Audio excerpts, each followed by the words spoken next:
everyone. We are back with another Risk Insurance Dialogues interview. Today we have Steve Mazefsky here. He is the president at Intrepid Risk Associates. So thank you so much, Steve, for joining us today. Thank you for having me. Of course. So to kick things off, can you just give us a brief introduction of who you are and what you currently do? Absolutely. So it's kind of funny. I've seen enough of these podcasts and talked to enough colleagues that I kind of fit the bill for most people in our industry, which is I had no idea this industry existed. I never really thought when I went to school that this is where I would go.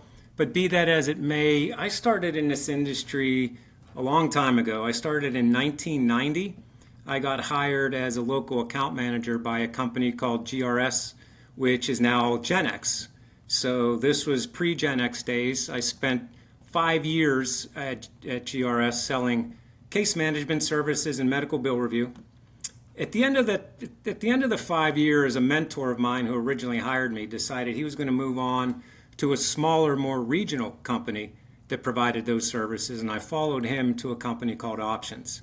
And about 5 years into that relationship, there were rumors on the street that it was going to sell to a larger entity.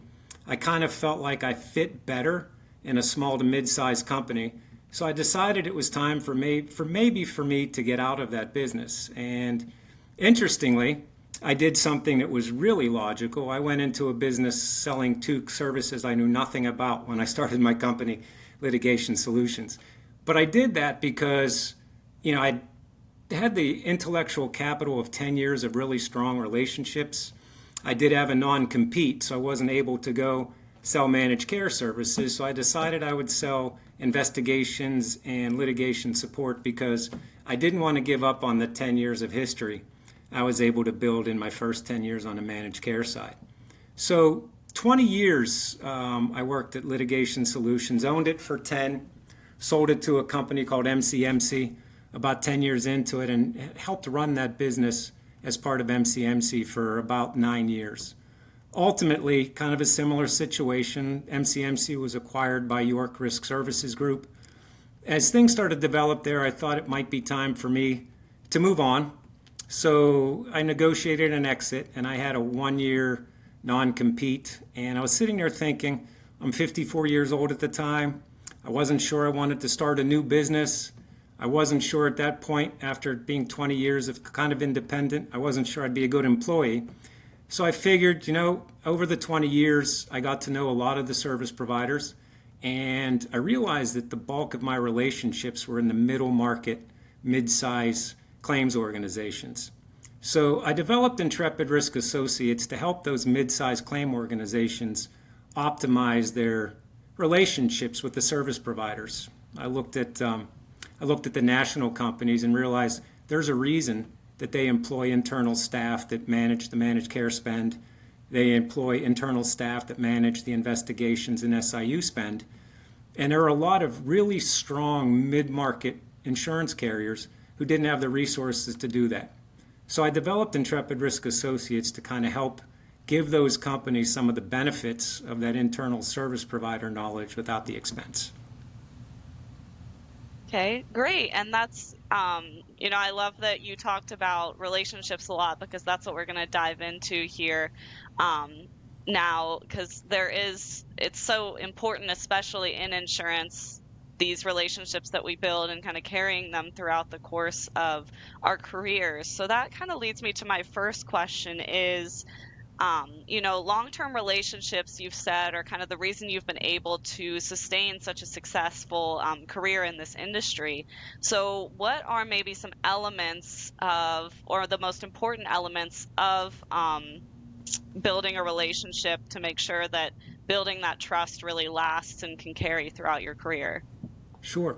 I think the biggest one is honesty and transparency. At the end of the day, I think you build that relationship by showing that when you say something that you actually mean it and you're going to be honest and transparent about things. And I think where some of those things really end up becoming a big opportunity is if you're in this business long enough, and I've always been on the service provider side, so a lot of what I say will be colored by that experience. But ultimately, if you handle enough files as a service provider, you're going to make mistakes. There are going to be issues, there are going to be problems. And I think the biggest thing you can do is not avoid those things, tackle them head on, resolve the issues. And in my history, two or three of my biggest and most long-term relationships, ironically, were cemented because we made a major mistake. And I think the expectation was we might be dodging what the issue was. We might not be willing to step up and own the mistake and fix it. But two or three of my biggest long-term 20-plus year relationships really were solidified, ironically, by significant mistakes made by the company I was working for at that time. So I really think that, to me, has been the biggest driver of a long-term relationship and building trust. It's easy to have a relationship when everything's going well. I think kind of the separation comes when the ultimate or the inevitable mistakes occur and you step up and resolve those mistakes quickly and to your client's satisfaction. Yeah, and I'm glad you said that because the mistakes are inevitable. You know, we all know that they're going to happen, but it's really how you step up to the plate and deal with those mistakes is really what differentiates you from, your competitors and these other businesses out there.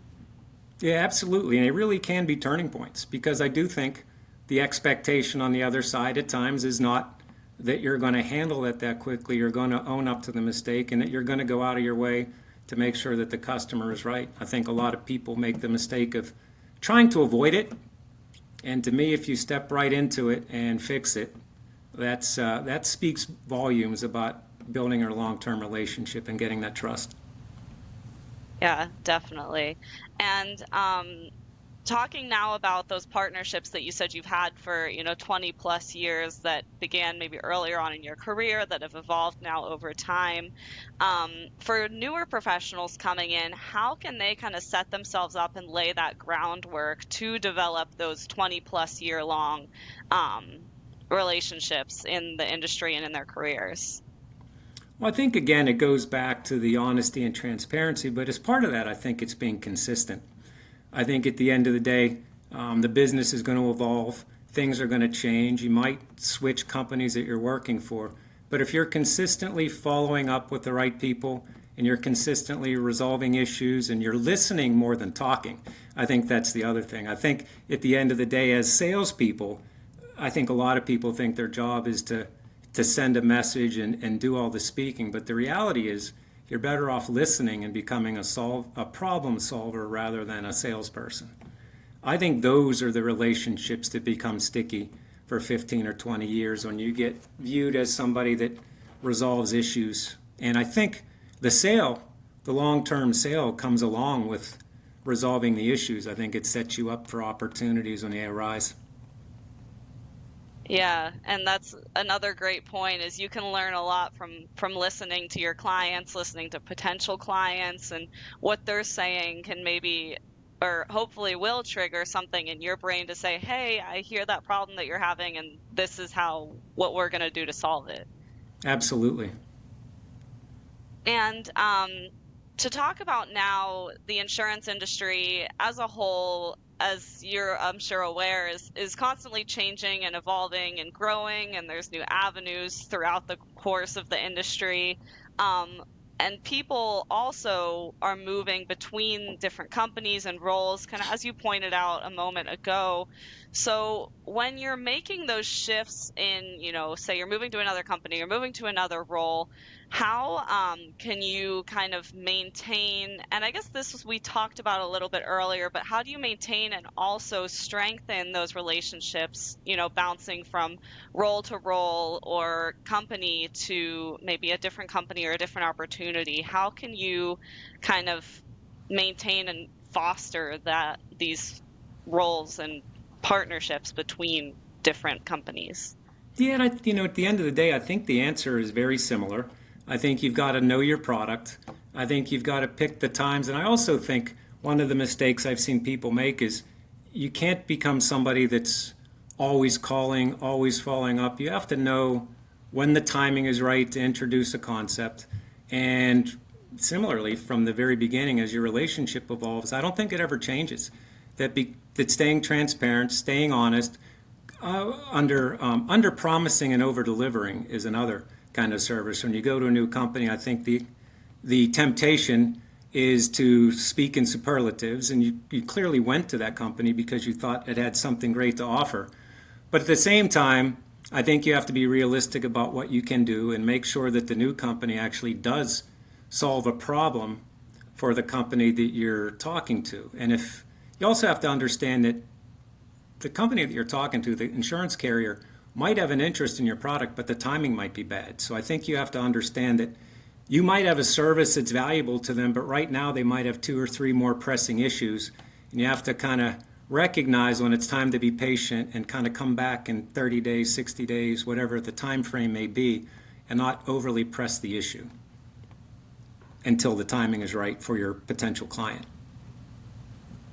Yeah, and that the first part of your question kind of brings up another question for me, or of your answer kind of brings up another question for me in my mind is, when you're figuring out which company you're going to go to, is there something that maybe you thought of or certain questions that you asked yourself before switching to like a new company or a new role? Is there kind of a checklist that you said, I want this company to have this if I'm going there? Is there anything like that that you really thought of when you were switching companies or roles? No, to be honest with you, Katie, in my personal situation, it was more understanding more about what I really wanted. And I started at a big national company. They treated me extremely well. When I left, it wasn't because of any ill will, but I developed a relationship with the gentleman who hired me, and I really was a believer in what he was doing. So my first transition from the big national company GRS to options was more based on the fact that somebody I liked and trusted was going to a company, was going to offer me a bigger role. And at the time, I felt like I was ready. I went from being kind of a small player in a big company to getting the opportunity to be a little bit of a bigger player in a small company. So for me, that move was just more about trusting the individual person who kind of hired me and mentored me. When I decided to leave options and go to and start my own business at Litigation Solutions, it was partially because I didn't want to go back to a larger company, but it was also partially because at that point I recognized in myself a desire to be an entrepreneur. So it wasn't like I had a certain checklist. I think I just came to certain moments where I felt like I was ready for a change, and I understood internally what I really wanted to do. It wasn't necessarily a checklist of companies I was looking at. Now, that may not be the same for everybody, but that was my experience. Yeah, no, that's very helpful because, I was just curious. Sometimes people, especially newer professionals, maybe are constantly looking for that perfect role or that perfect company, but as you said, you have to kind of follow certain, people or desires within yourself that you're looking to fulfill. So, that's a really great point that I'm glad you brought that up as well. Yeah, I'm a big believer in the relationship and the mentor thing. If I'm speaking to newer professionals, I think having at least 1 or 2 mentors who you really trust and really believe in to kind of give you the guidance. Because one of the exciting things about our industry, I think, that's underrated is it's a vast industry in terms of what you can do depending on what you like. You could be in claims, you could be in underwriting, you can be in SIU, you can be in IT. You can work in an insurance carrier, you can work at a TPA, you can work at an agency, you can work at a number of different service providers that provide anything from bill review to investigation. So I think getting to know yourself and having some people that you trust so you know when the right time to potentially make that move is as critical as anything else.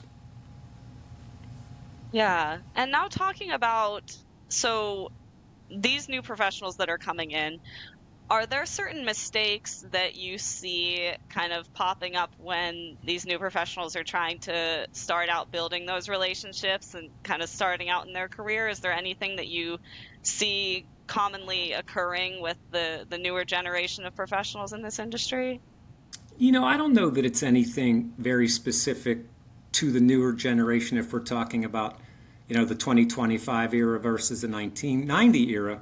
But I do think at the very beginning of a career, one of the things that was interesting to me. When I started in the business, kind of went out on my first couple appointments, and frankly didn't even really know a whole bunch about what I was selling. I understood the basics.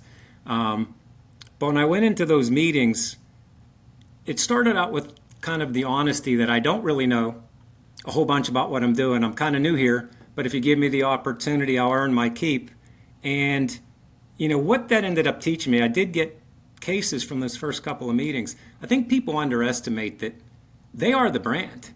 I mean, at the end of the day, you work for companies, and the company has to have at least a good reputation, or you're going to struggle. But in my opinion, people end up buying from people they like and trust. And I think newer professionals overlook the fact that they are as important, if not more important, than the brand that they're selling. So at the end of the day, that's one of the things that I think it takes a while for people to realize, that you are the brand, essentially. People, when they're interacting with you, they may have heard of your company, but their daily interactions with you is really colors their perception of that company. I think that's one of the bigger things. And also the same that I think in today's world with technology growing, and something that was high tech today is obsolete in a year or two. People are thinking that that's the driver of the business, but to me the reality does come back to the relationship, because even if you have some things that are different in the industry to sell, if you don't have the relationship to get in front of the buyer and the buyer's trust to really believe what you're saying, all of those extra bells and whistles become meaningless, as opposed to whether or not you've got the right relationships to get you in there. And I think it takes a while for a new professional to have the confidence to say, for better or worse, I am the brand. And I think they forget that at the end of the day, the impressions that they leave on the people they're talking to are every bit as important as whatever words they're formulating to sell that business. Does that make sense? Yeah, definitely. It's kind of being that front line, as so many insurance professionals have to be, is, when someone thinks of a company or thinks of a TPA or a carrier, you're that person then that they think of, and you want to make sure it's associated with a good thought and not a bad one. Yeah, the other thing that I see a lot of people do is when they get asked a question they don't know the answer to, I think the tendency is to get nervous and kind of start to, for lack of a better term, I apologize, but BS your way through that answer. And I think that's really kind of obvious to the person on the other side. I think people are reluctant to do this, but it's the right thing to do, to honestly say, I don't know the answer to that question, but I will find out and get you an answer, within the next 24 hours. And if you do that and bring that answer, that speaks more volumes than you trying to kind of muddle your way through a question that you don't really know the answer to. I think that's a very easy early in the career mistake that I see a lot of people make. Yeah, I agree with that too. It takes courage to say, I don't know, but I will find that out for you. And I think that's, like you said, a step that can be, scary, because you don't want to admit that you don't know right that second. But at the end of the day, following up and getting that answer will prove to be, you know, you prove that you're a more trustworthy person because you delivered on something when you didn't know it initially.